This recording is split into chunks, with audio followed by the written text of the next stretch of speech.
Yo, what is going on, everybody, man? And welcome back to Let's Talk Heroes and Villains, the podcast that breaks down power, purpose, and prestige. I am your host, Mike Otis, and today we're following the money. Wayne Enterprises, Stark Industries, and Wakandan vibranium. Yes, sir. So the whole point of this episode is who's the richest in comic books? Now, I feel like that's only literally the legit thing. So we're answering just one of the biggest fans debates that's out there. You know what I mean?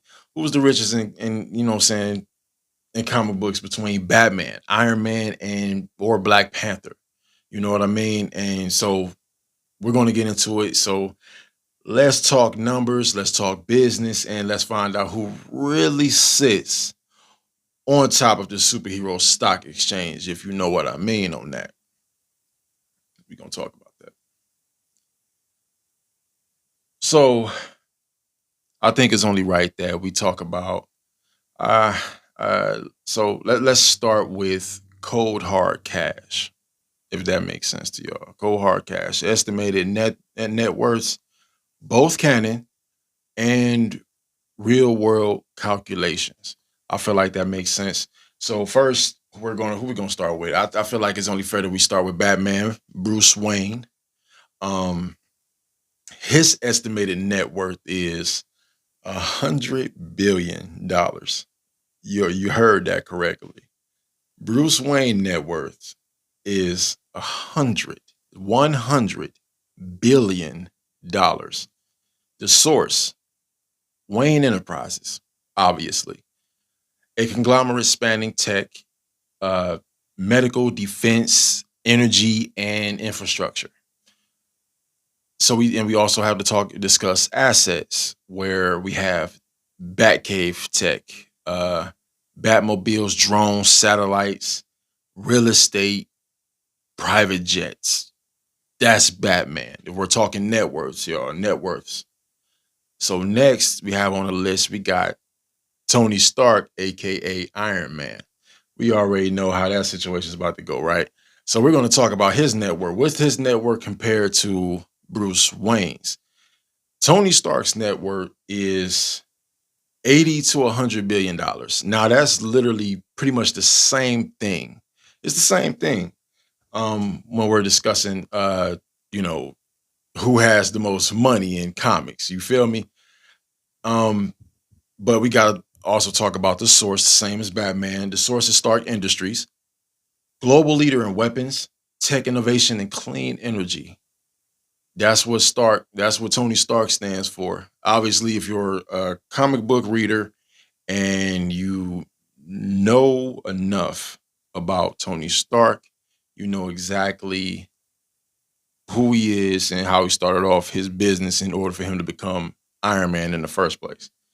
Now we're going to have to also talk about assets, which is dozens of Iron Man suits, AI systems, satellites, facilities, and we cannot forget the iconic Avengers Tower. It only makes sense to, for that to be it. You know what I mean? When we talk assets between Tony Stark and then Bruce Wayne. And obviously, we're going to get to the next candidate, and we're going to be talking about T'Challa, the king of Wakanda, Black Panther himself. Wakanda forever. You can't knock the boy. You can't knock the boy. That's just all I'm gonna say. All right, so we're gonna obviously talk about the Wakandan net worth for T'Challa as well. Yeah,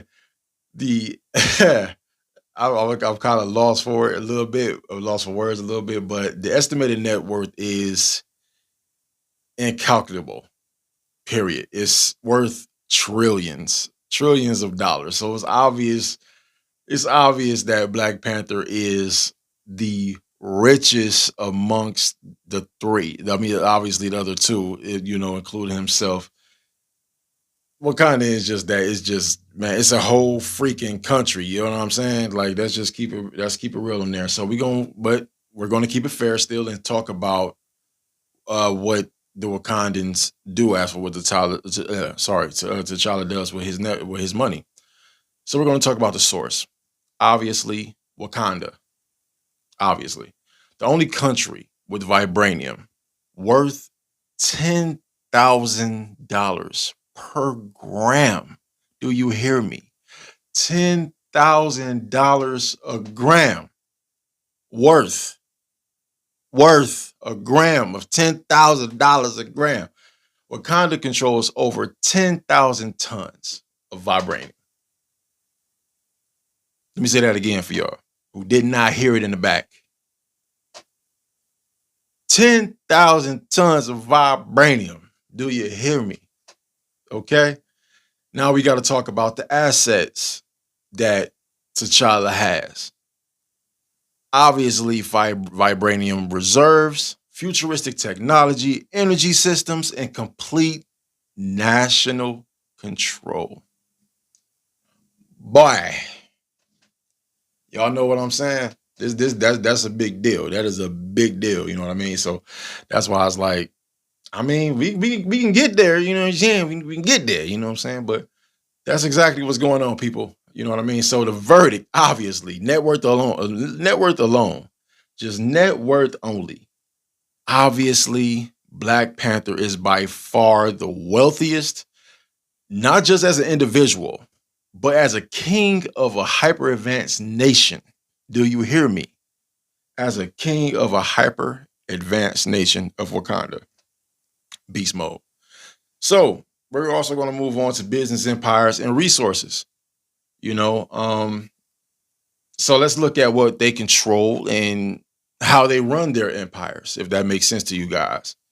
So obviously, we're going to go in the order that I went first. We're going to go with Bruce Wayne, Wayne Enterprises. Now, Wayne Enterprises is a public company, but Bruce holds the controlling interest. Now we're going to talk about the focus, pharmaceuticals, defense, tech, energy, and infrastructure. 100%. Resources include high-end R&D labs, secret funding for the Bat family. Secret funding for the Bat family. You know what I mean? So there you go on that note where, where we're talking about, business empires and resources. So that's it. That's Bruce Wayne right there. Now we're going to get into Stark Industries, their resources and all. Originally military based, restructured after Tony's moral awakening. Focus is AI, clean energy, nanotech, and weapons design. Highly innovative, and Tony built most of his tech alone. Tony is one of the greatest minds in not just Marvel, but in the genre of superheroes all over. Period. Tony Stark is one of the greatest minds ever. Obviously, we speaking on character and as for smarts, but that's legit. You know what I mean? So we're going to move on to Wakanda, Black Panther. We're going to talk about Wakanda, a sovereign nation, not a company. Resources, vibranium, advanced AI, megatech, unmatched medicine, stealth tech, fully independent from world trade, but dominates if engaged. I like that. When I wrote that, I like that. You know what I'm saying? Because it makes sense. Fully independent from world trade, but dominates if engaged. Okay? So obviously, we go to the verdict. And the verdict is what? Empire power, Black Panther's kingdom, dwarfs any corporation. Stark has the most cutting edge solo tech. Bruce is balanced and deeply influential, globally connected.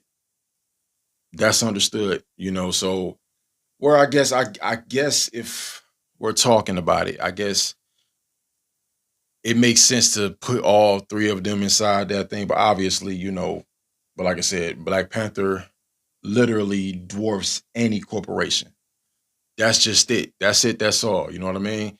And obviously, we're going to move on to philanthropy and weaponry versus weaponry. Okay, philanthropy versus weaponry. So this is going to be nice right here.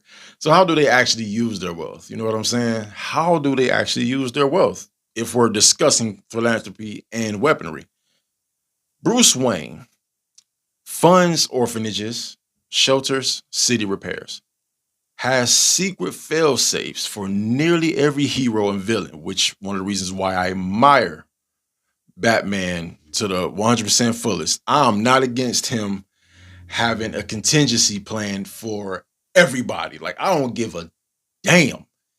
If you are a person that has power that can be, that can be used for evil or anything, any way, shape, or form, regardless if you're an ally, if I have to take you down, I'm gonna take you the down. Period. I'm gonna take you down, and I'm gonna take you down willingly. You know what I'm saying? The entire point is the mission and the safety of everyone else. So we're not even about to bull crap on that. Best believe that, buddy. But anyway, we're gonna continue. Weaponize wealth to bat suits, Batmobiles, crime databases.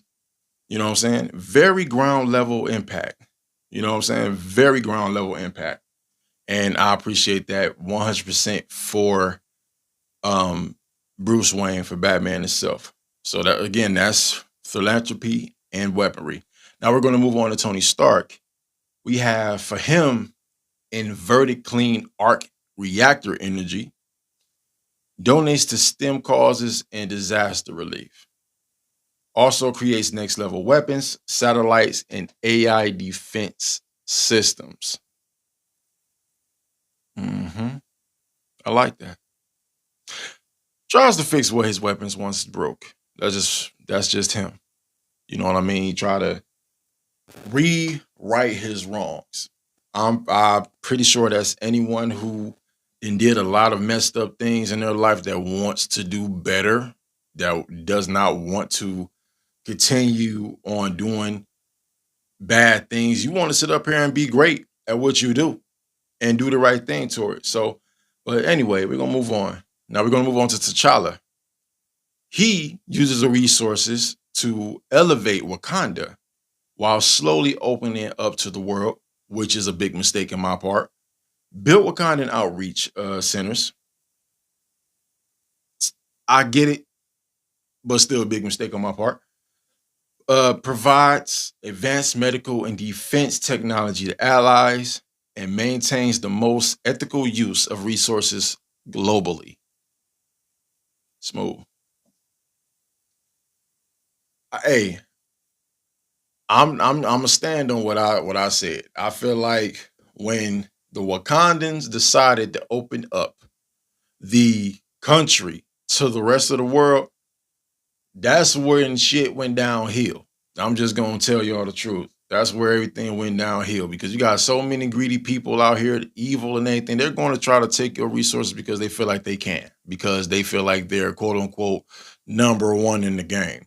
Nah, bruh, we ain't doing that. That's just how it is. But the verdict, though, the purpose, okay? Bruce focused on city level change. Tony, global inventor with redemption arc. And then you have T'Challa, nation builder and legacy protector. Beast. That's how I feel. This is where we at. Where we at. Now, who uses wealth best as a hero? This one is subjective, but let's consider impact. Okay. Um, bless me. Oh man, excuse me. Bless me. That came out the blue. It just snuck up on me right there. But anyway, Bruce uses wealth to fight crime, hands-on, and fund his family of vigilantes. That's his purpose. That's his impact. Tony uses his wealth to protect Earth with suits, satellites, and tech. T'Challa uses it to protect a culture, uplift a people, and influence global balance. What do you think? Now, if we're being fair about this whole thing, hey, I'm gonna give y'all my verdict at the end of the dang gonna show of the episode. It makes sense. But in terms of personal responsibility and long-term strategy, T'Challa may take the crown. He's a king, protector, scientist, and diplomat. How can you be mad at that? But Bruce and Tony, so don't mistake, they're frontline warriors. They bleed for their missions. Now, don't get me wrong. Do not get me wrong when I say that. I'm a fan of Black Panther. That's, hey, bruh, all about culture. And I could be wrong on this part too, you know what I'm saying? But if we are being honest, but I guess it's just facts. Bruce and Tony are frontline warriors, whereas T'Challa, he does his part. I mean, he's the Black Panther, but he protects the country. He protects his country, and only if necessary, if his country is being threatened and anything, you know what I'm saying? So it's not an everyday thing. Why? Because he has an entire kingdom. He has his own army. He has the Dora Milaje and everyone else on the outposts outside of them to protect if necessary. He steps in if he has to, if that makes sense to y'all. But if we're talking about it, Bruce and Tony as Batman and Iron Man, they are on the battlefield all the time. Am I wrong about that? Let me know in the comments. So obviously, the final ranking. So here's my final ranking all across all categories. All right. So number one for me is T'Challa. It's T'Challa. You know what I'm saying? You cannot be mad at that. So I'm picking T'Challa due to his wealth of a nation, legacy of peace. You got second, though, in second place, Iron Man, Tony Stark, global innovator. Global innovator and tech savior. Then third, you have Batman, Bruce Wayne, ground level tactician and protector. There you go. So obviously, number one again is Black Panther. But each of them proves one thing. It's not how much you have, it's how you use it. At the end of the day, it's not how much you have, it's how you use it. Facts. So let's keep it a band, y'all. Now it's your turn. It is your turn. Who's your pick? Who your top pick and why? Let it be known in the comments. Drop the answers, man, and vote in the fan poll using Richest Hero hashtag Richest Hero. Let's talk legacy, not just luxury. Let's be real on that. And don't forget to subscribe, like, and hit that notification bell to Let's Talk Heroes and Villains, man. We've got more Myths, Madness, and matchups coming soon. And I'm out. Y'all have yourselves a good one. I salute y'all. Peace.